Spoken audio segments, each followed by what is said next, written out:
Grazie a tutti voi per essere qui, grazie naturalmente a Lidia, a Irma, a tutti coloro che hanno organizzato questa festa e hanno deciso che da questo momento le Dolomiti saranno le protagoniste, e naturalmente insieme alle Dolomiti anche tutte le persone che vivono in questo territorio, di un momento di riflessione della politica sui problemi delle persone, sui problemi della montagna, sulla realtà della montagna.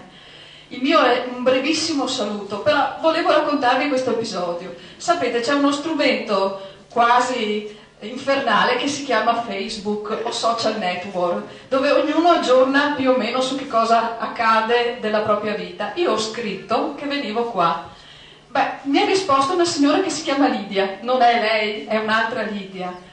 Però le parole che mi ha scritto mi sono piaciute così tanto che volevo ricordarle. Mi ha raccomandato, venendo qua, di parlare dell'orgoglio della gente che vive in montagna, dell'orgoglio di chi, pur vivendo in una situazione difficile, oggettivamente difficile, non dimentica chi è e non dimentica valori come la solidarietà e la condivisione.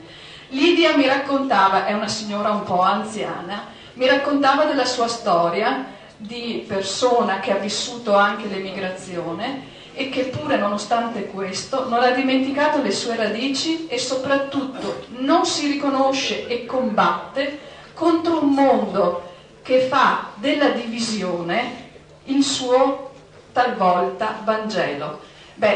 Da questo luogo dove fino a questo momento si è parlato di rete, di solidarietà, di capacità, di enti, di situazioni, di istituzioni, di partiti, di fare squadra per valorizzare un territorio, ecco, questo è un modo per capire anche come il nostro paese può uscire dalle secche.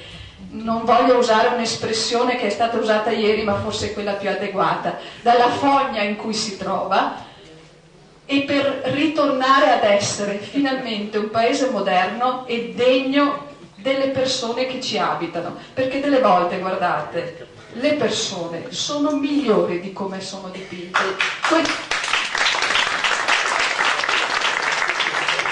Questo paese si merita altro da quello che ha in questo momento, questo territorio si merita altro da quello che ha. Quindi ricominciamo da qui, ricominciamo dalle Dolomiti, ricominciamo anche dal Partito Democratico, sempre senza voler citare il segretario, ma facendolo invece direttamente, con la schiena diritta.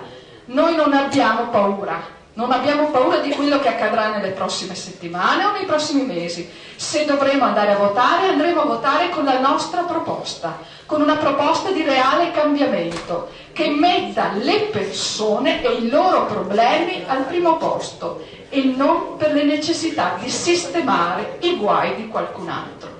Quindi forza e coraggio, da qua si ricomincia.